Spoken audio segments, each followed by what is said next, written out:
안녕하십니까.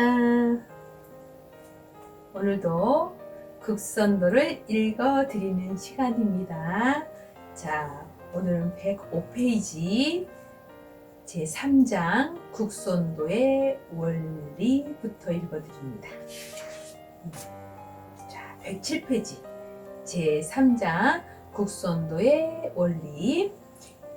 인간이 영위하는 행동체계는 반드시 몇 가지 기본적인 요건이 있어야 한다. 첫째로 유리한 목적이요. 둘째는 유리한 방법이요. 셋째는 유리한 원리라고 본다.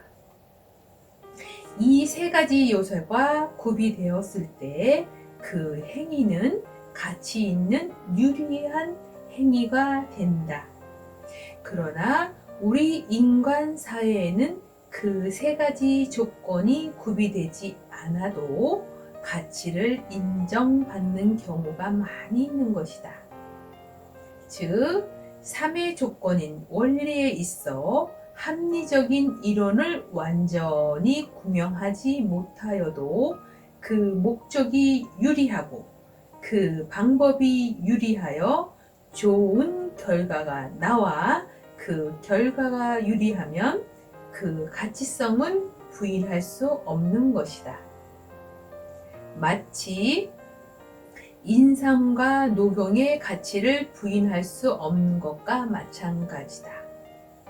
경험과 체득으로 얻은 방법으로 유리한 결과가 있을 때는 반드시 어떠한 합리성이 있을 것이나 인간은 아직 자연의 원리를 다 해명할 능력이 없다. 더욱이 인간의 생존에 대한 신비성은 현대 과학으로도 완전히 접근하지 못하고 있다. 국선도의 원리는 우주와 인간의 생태적인 원리에 속하는 것이므로 현대의 인간 두뇌로서는 이해하기 곤란하다. 원리에 대한 해결 방법은 대개 세 가지 방면이 있다. 도학적 견해, 철학적 견해, 과학적 견해다.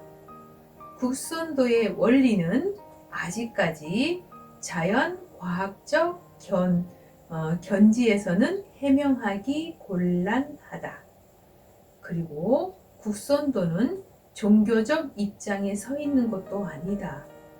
말하자면 동양 자연학적 견지에 근거를 둔 것이라 말할 수 있다. 왜냐하면 영리나 한의학의 원리를 이해하는 사람이면 국선도에서 설명하는 단학 또는 단리의 원리에 접근할 수 있는 까닭이다. 그러나 역학이나 한의학이나 단학은 결코 서구적인 과학이나 철학으로는 이해되지 아니한다. 그것은 어디까지나 동방 전래의 철학이요 과학인 까닭이다. 서구 철학 또는 과학에만 젖어 있는 머리로서는 동양적 철학, 과학, 자연학을 이해할 수 없는 것이다. 국선도를 이해하는 길은 분석이나 논리보다도 우주나 인간은 종합적이요 전체적인 입장에서 관찰하고 모든 생태를 그대로 직관 또는 직관하는 사고방식에 치중하는 데 있다. 이러한 입장, 사고방식에서 국선도의 원리에 접근해 보기 바란다. 그러나 한 가지 유의할 점은 인간은 이를 따르고 있으므로 목적이 유리하고 방법이 쉽고 간단하여 유리하고 그 결과가 극치적 체력과 정신력과 그리고 극치적 도덕과 덕력을 얻을 수 있어 유리하다면 비록 그 원리가 동양 자연학적이라 하여 유리점을 해득히 어려워도 한번 수련의 체험을 쌓아 이득을 보아야 하겠다는 독지성을 가지고 있다는 점이다. 다음으로 우주와 인간 관계의 원리로서 국선도의 원리를 이해하는 데 도움을 주고자 한다. 제1절 우주 본질에 대한 문제는 물리학적 인식론에 속한다. 현대 물리학에서는 원소를 성립시키는 물질을 소립자군으로 상정한다. 그리고 그 소립자의 근원적인 것을 우주질이라고 가정한다면 그 우주질은 모든 물질 구조의 근본이 되는 소립 자원이 된다고 봐야 한다. 여기 우주질이라 함은 질과 양으로 물질이 형성되어 소립자가 생성되기 이전의 상태로서 하나의 철학적 가정이다. 동양학에서 말하는 무국 또는 태극의 사상과 같은 표현이다. 우주에는 물체적 현상으로 나타나기 이전에는 절대 무의 우주가 아니라 우주질이라는 것으로 충일되어 있었다고 보며 그 우주질은 현재도 우주 내에 충만해 있다고 보는 것이다. 그리고 만물은 이 우주질로 생성되고 다시 사멸하여 우주질로 돌아가는 것이다. 우리의 과학은 이런 정도밖에는 이르지 못하고 있으나 더 깊이 구명하고 수도하여야 할 과제이다. 그러나 좀 더 이해에 접근하기 위하여 과학적 변증의 방법을 시도해 본다면 이 우주를 현상적으로 관찰할 때 우주는 시간적 현상, 공간적 현상, 영양적 현상, 운동적 현상, 변화적 현상으로 5대 기본 현상으로 인식되어진다. 그리고 소립자군의 근원인 우주질은 현상학적 방법에 의하여 구명해 본다면 다같이 그 5대 현상인 시공, 역동, 변으로 다 각기 그 나름의 본질을 가지고 있다는 데서 동일한 질적 현상성을 보여주고 있다. 이러한 동일질인 현상으로 발현 전개되는 우주질은 이 우주라는 통일된 장에서 어떠한 시점인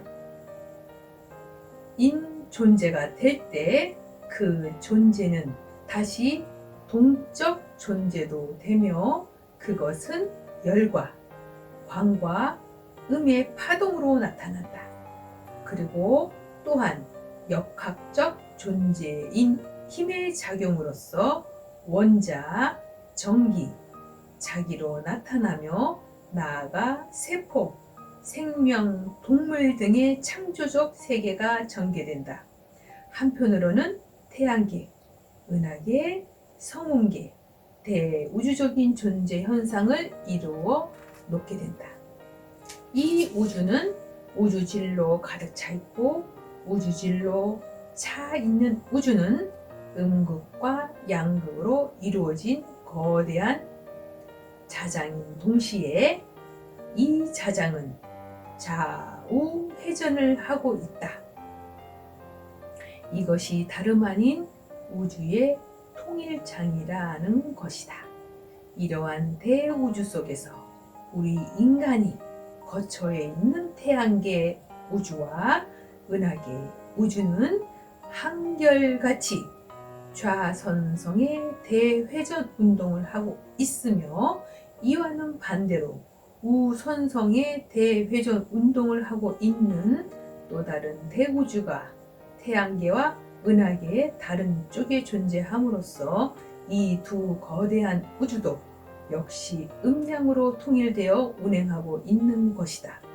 이 음양양성의 회전 통일 운동은 우주질의 세계에서부터 모든 대소 물질과 물체에 이르기까지의 운동 원칙이며 생성과 사멸의 원칙일 뿐 아니라 이 운동은 그 물질과 물체 내에서 이루어지면서 이 음양 운동을 하는 대우주는 또 다른 대우주와 좌우 회전을 달리하는 음양작용을 함으로써 서로 존재를 지속하여 가는 것이다. 우리 태양계에서 본다면 모든 존재는 미소 우주인 원자적 세계로부터 원소 분의 세계로부터 거대한 우주인 지구는 물론 거대한 태양계 우주, 은하계 우주에 이르기까지 동일한 운동과 생성의 법칙에서 이루어지고 있는 것이다. 그러므로 이러한 결론을 내릴 수 있다. 우주 내의 모든 존재의 본질은 근원적으로 우주질이라는 동일질이다. 모든 생성 변화의 현상은 시, 공, 역, 동, 변이라는 동일 법칙으로 발현 전개되고 있다. 그 생성 변화의 작용은 우주 통일장 내의 음양 회전 운동에 의한 동일 형태의 작용으로 이루어지는 것이다. 만물은 다 동일하게 우주는 우주질로 차있고 우주질의 음양 원리로 생성하는 아들이다. 제2절 인간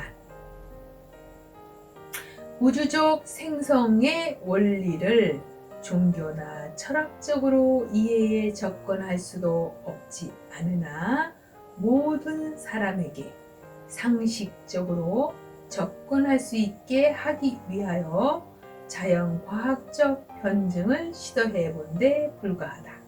그러나 우주의 생성 원리는 인간 지능으로서는 아직 접근할 수 없는 신비 속에 쌓여 있으므로 그 원리를 다 규명해 내는 일은 칸트의 말을 빌려 보지 않아도 우리 인간의 인식 능력으로는 요원한 이이다.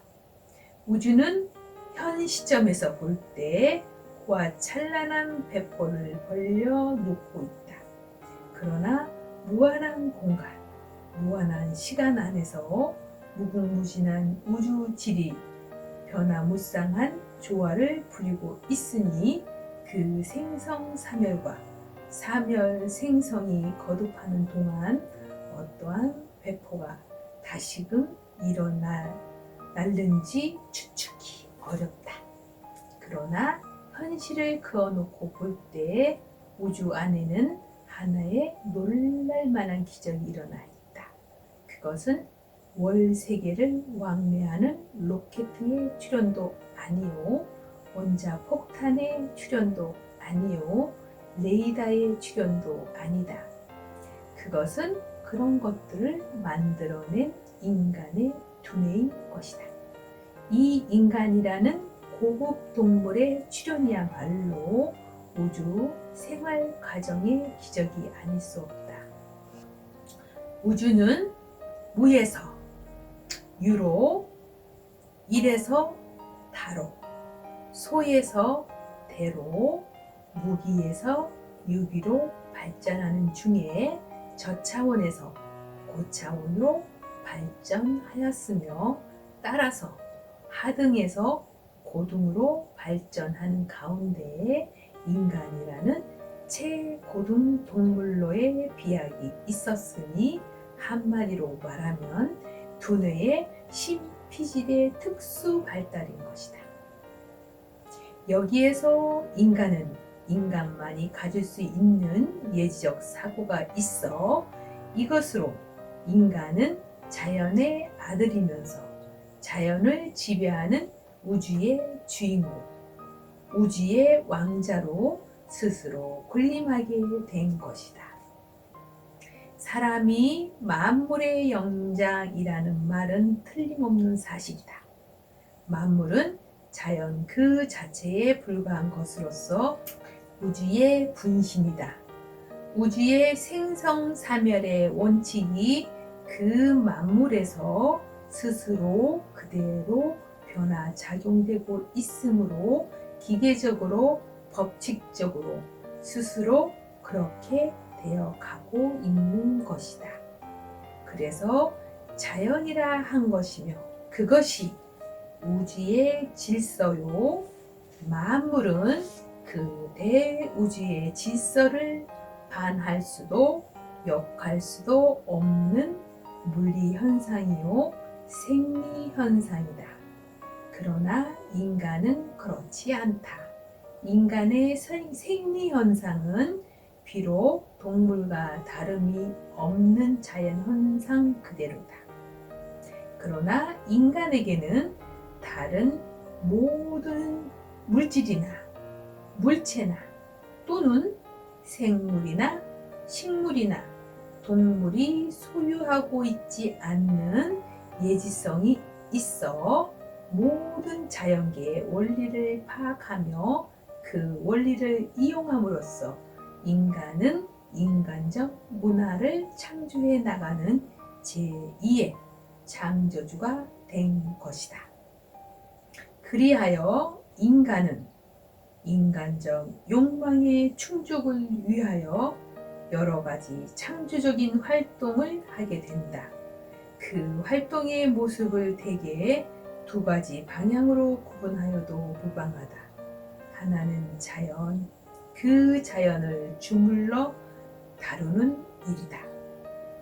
이러한 외향적인 자연과학적인 탐색과 창조의 일과는 달리 내향적으로 인간 자체에 대한 문제를 다루는 인생 문제가 그 둘째 일이다. 그 중에도 고급적인 일은 철학 문제 혹은 종교, 도덕 문제들일 것이다. 그러나 여기에 하나의 특이한 취향을 가진 도가 있으니 이것이 지금부터 해설하려는 국선도이다. 이 국선도가 해결하려는 대상은 신과 인간, 영과 인간, 선과 인간, 미와 인간, 진과 인간 등의 문제가 아니라 인간 그 자체의 생명과 건강 문제를 도법의 대상으로 하는 것이다. 진정한 생명이 있은 후에 모든 문제가 문제될 것으로 보는 것이다. 요약해 말하면 국선도는 인간의 실존적 생명 그 자체의 최대 확충을 목적으로 하는 도법인 동시에 아울러 도덕적 인격의 기본 자세를 확립하고자 하는 도법인 것이다. 이 도법의 원리를 해명하기 위하여 전절에 우주의 본질과 그 생성 원리를 간단히 언급하여 두었던 것이다. 그 이유는 인간이라는 소존재는 우주라는 대존재와 직접적인 관련성이 있음을 알아보기 위함이다. 즉 인간은 소우주다. 이 소우주는 대우주와 동질적인 존재인 동시에 지능이 발달하여 대우주의 왕자로 군림하고 있는 고귀한 존재임을 밝히고자 합니다. 인간의 지능은 모든 방면에서 그 왕자적인 능력을 발휘하고 있거니와 인간적 자체의 생명적 존재에 대하여도 우주 생성의 원리를 이용하여 초인간적 체력과 도력을 성취해 내는 것이 국선도이다. 이 국선도의 원리는 곧 정기신 3단 단전호흡법의 응용이다. 이제 이 법을 좀 더 자세히 해설해 본다. 제3절 인간과 우주. 우주 생성의 본체를 우주소라 했고 그 우주의 변화로 만물이 생성되었으며 인간도 만물과 더불어 생성된 것이라 했다. 그러므로 우주만상은 어느 것이나 막론하고 동일질에서 나온 변화물이라고 하였다.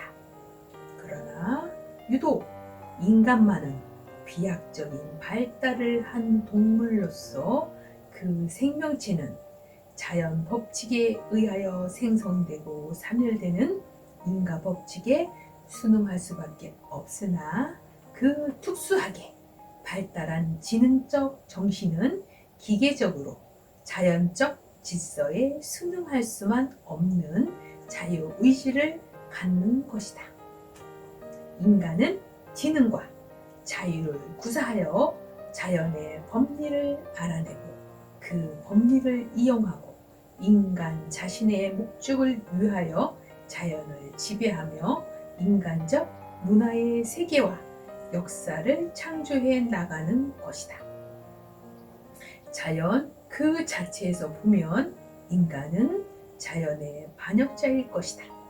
인간의 입장에서 보면 자연은 인간의 생활장이요, 인간의 소유물이요, 인간의 영토인 것이다. 발생적 입장에서 보면 우주와 인간의 관계이지만 현재 주체적 입장에서 보면 인간 중심으로 우주를 다루어야 한다. 다시 말하면 인간의 우주의 아들이나 지금의 인간은 우주의 왕자요 주인이 될 수밖에 없다. 히말라야산 에베레스트 봉도 인간의 영토이므로 올라가 봐야 하겠고 월세계나 화성세계도 인간의 영토이므로 올라가 봐야 되겠다. 뿐만 아니라 수입자의 작은 세계도 인간의 영토이므로 들어가 봐야 하고 원자 핵이라는 작은 세계 속의 비밀도 자세히 알아봐야 하겠다. 그러나 인간의 능력은 아직 부족하다. 인간 두뇌의 신피질이 좀 더 발달하든가 또는 그 발달로 인하여 지능지수가 더 올라가 200, 300에 달하는 인간이 많이 나든가 하여 과학적 지식이 더 발달하지 않으면 자연 법칙의 그 모든 원인과 결과를 명확히 규명할 수 없으며 또한 정말 필요한 인간적 문화의 창조도 많이 할 수 없을 것이다. 현재 시점에서 보면 자연의 법칙은 너무나 신비하여 인간의 지능으로도 접근할 수 없는 것이 많다. 그것은 자연적으로 나타나는 현상은 많으나 인간의 지식으로는 이해할 수 없는 일이 부지기수다. 우리는 그런 현상을 대할 때 그저 신기하다 하는 감탄사만 연발하게 되는 것이다. 인간의 입에서 신기하다는 말이 없어지고 당연한 것이다 하고 무엇이나 논증을 할 수 있게 될 때 그야말로 우주의 참된 주인이 되었다고 자부하게 될 것이다. 인간은 우주에 대하여 세심하게 관찰을 계속하고 있으며 깊이 탐색하고 있다.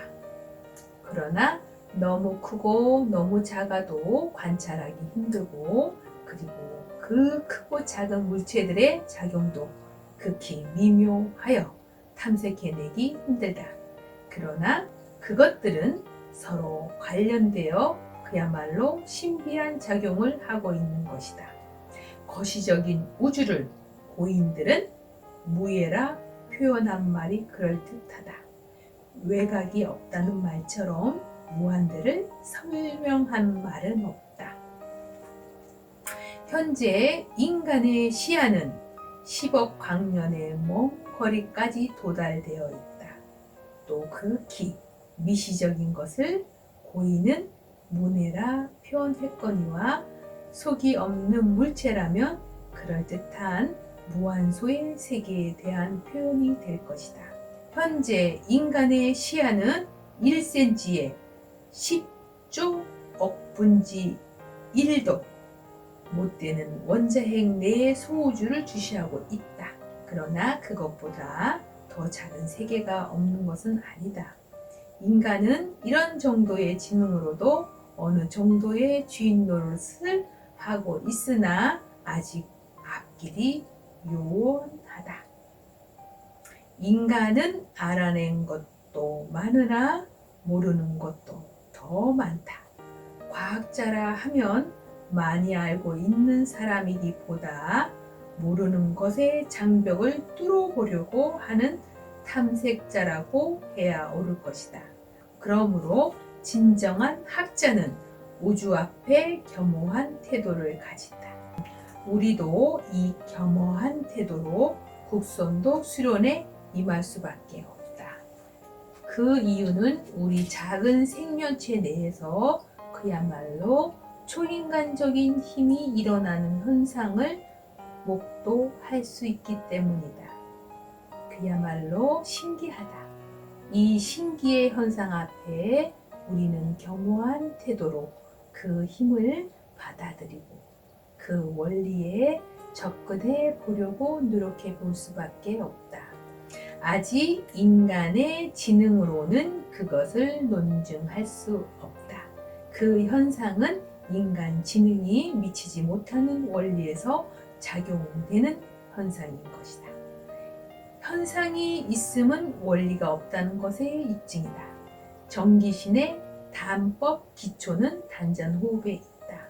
맑은 공기 중에 있는 산소가 폐내로 깊이 들어가 철의 성분을 가진 적혈구를 만나 산화철의 작용으로 정결한 피가 되어 그때 탄소가 분리됨으로써 일어나는 열이 에너지가 되어 생명체를 유지하는 것이다. 이 작용이 활발하게 될 때 전신적인 활력을 얻게 된다. 그러나 단법 원리가 그것만인지는 모른다. 인간은 인간의 지혜와 경험으로 얻은 단법의 방법에는 우리가 아직 논증할 수 없는 그야말로 신기한 작용이 첨가될는지도 모른다. 우리 인간주의의 이 우주에는 수를 헤아릴 수 없는 여러 가지 힘이 차 있다. 이 힘들은 모든 물체에 작용하고 있다. 우주는 자기력의 자장이요, 만유인력의 역장이요, 우주선의 광장이요, 전기력의 전장이나 우주에는 물체로 차 있다고도 볼 수 있고 그 물체는 다 소립자의 집합체요. 소립자들은 운동하고 있으며 그 운동은 여기에 작용해서 오는 것이라면 우주는 힘으로 차 있다고 보아야 한다. 그 힘은 반드시 음과 양의 선이 운동을 함으로써 일어나는 것이므로 음양을 중요시하는 동양 사상에도 일리가 없지 않으며 소립자가 형체를 이루어 92원소가 되었으나 동양에서는 금목, 수학토 5종류로 분류하여 오행을 말하여 음양 오행설을 초안으로 하는 우주 생존론은 비록 소박한 철학이나 원리에 있어서는 다를 바 없는 것이다. 그런데 단법으로 일어나는 인체의 생리적 현상, 그 초상식적, 초인간적 힘의 원천은 단순히 강력한 결구의 작용일까? 그렇지 않으면 우주 안에 차고 넘쳐 있는 미지의 힘과의 연락된 작용일까? 아무리 생각해도 인간을 독립된 존재로 관찰할 때는 너무나도 초인간적인 현상을 이해하기 곤란한 바가 있다. 무엇인가 인간 생명력의 볼트를 높여주는 힘의 원천이 없을 수 없으니 우리는 이것을 동양 사상의 용어로 도력이라 해본다. 우리 인간은 이 도력이라는 것을 무시할 수 없다. 그 이유는 인간의 역사 속에 그 도력의 현상이 많이 나타나 있었던 까닭이다. 그리고 그 도력은 여러 가지 방향으로 나타났다. 혹은 체력으로, 혹은 지력으로, 혹은 재능으로, 혹은 창의력으로, 혹은 덕력으로 나타난 것이다. 이 도력은 보통 이상의 힘과 능력이다. 그리고 이 도력은 거의 예외 없이 수련의 결과로 얻어진다는 데 일치한다. 혹 예외가 있는 듯이 보이나 남이 모르는 가운데 반드시 어떤 수련이 없지 않았을 것이다. 그리고 그 도에 통하여 도력의 얻은 원리를 말할 때에는 언제나 자력과 타력의 융합을 말한다. 고마 이려 신익합이 천인유합이니 하여 우주와 인간이 혹은 영적으로, 혹은 생명적으로, 혹은 정신적으로, 혹은 도덕적으로 상입상즉적인 융합이 이치될 때 도에 통하고 따라서 도력을 얻게 된 것이니 도에 통하고도 도의 력을 얻지 못한 자는 거의 없으리만치 도에는 힘이 따르는 것으로 볼 수밖에 없다. 우주의 본질적인 소립자원은 분산 이합의 작용으로 적은 물체로부터 대물질에 이르기까지, 미생물에서 고등동물에 이르기까지 변화무쌍한 생성작용을 하고 있거니와 그 작용은 특히 인간의 정신작용과 융합하여 제1차적인 자연적 현상이 아닌 제2차적인 초자연적인 작용을 할 수 있다는 추리는 결코 무리한 추리라고는 볼 수 없는 것이다. 제4절 우주론과 국선도. 우주 자연계는 인과적 법칙에 의하여 기계적으로 움직이는 것이다. 이것들은 다만 한서 온냉의 영향에 의하여 생성 소멸의 규칙적 반복을 되풀이하는 것뿐이고 개별적인 자기 의지는 전혀 개입하지 못하는 것이다.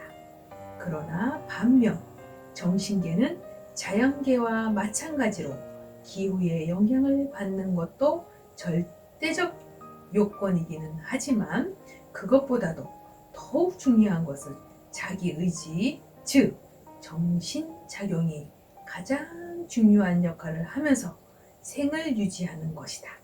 다시 말하면 사람이나 동물은 육체와 정신의 이대형 형상으로서 생을 영위하는 것이다. 그리고 형상을 보유하고 생활하는 사람이나 동물은 끊임없이 형과 상 사이에 모순과 대립을 나타내면서 자기를 보존하는 것이니 이것이 바로 육체와 정신의 공동체적 사회 생활이다. 그런데 이러한 육체와 정신의 공동 생활 과정에서 필연적으로 감정과 욕심이 생기게 되는 것이다. 만일 사람이나 동물이 육체와 정신의 이원적 조직체가 아니라고 가정한다면 여기에서는 욕심이 생길 수가 없는 것이다. 왜냐하면 육체란 사욕의 주체이므로 무욕인 정신에 항상 도전하려고 한다. 그리하여 욕심은 목적의 원인이 되고 목적은 욕심의 결과가 되는 것이다. 그런즉 자연계는 형상이 구전하지 못하므로 단순히 기계적 운동만을 할 수밖에 없는 것이다.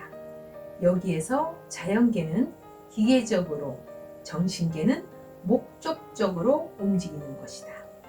이렇게 생각할 때 인과율과 목적률은 별개의 개념이 아니라 전일 개념이면서 다만 적용되는 대상에 차이가 있는데 불과한 것이다. 다시 말하면 사람이나 동물은 형상을 갖추고 있기 때문에 인과율과 목적률이 병행되는 것이고 자연계는 형체만의 존재이기 때문에 인과율만이 적용되는 것이다. 자연계도 생명을 인정하는 한 약간의 정신이라도 있을 것이 아닌가 하고 반문할지 모른다. 물론 그렇다. 그러나 정신인 상이 형체인 체와 서로 대립할 만한 실력이 없을 때 그것은 동물이 될 수 없으므로, 즉 신기가 아니므로 욕심이 생할 수가 없는 것이다. 그러므로 국선도 수도에 있어 무욕인 정신은 통일적 작용을 하고 유욕인 육체는 동작과 정식을 하므로 사욕을 대욕 또는 공욕으로 바꾸는 후행을 하는 것이다. 사욕은 몸과 마음을 손상케 하고 대욕과 공욕은 몸을 보전, 양생케 하는 것이다. 자, 이렇게 오늘은 123페이지까지 읽어드렸습니다. 그리고 다음 시간에는 제4장 국선도의 행공에 대해서 또 이렇게 읽어드리겠습니다. 자, 긴 시간 들어주시느라고 애 많이 쓰셨습니다. 자, 감사드리고요. 오늘 하루도 건강하게 잘 보내시고요. 자, 활기찬 하루가 되시길 바랍니다. 자, 감사드립니다.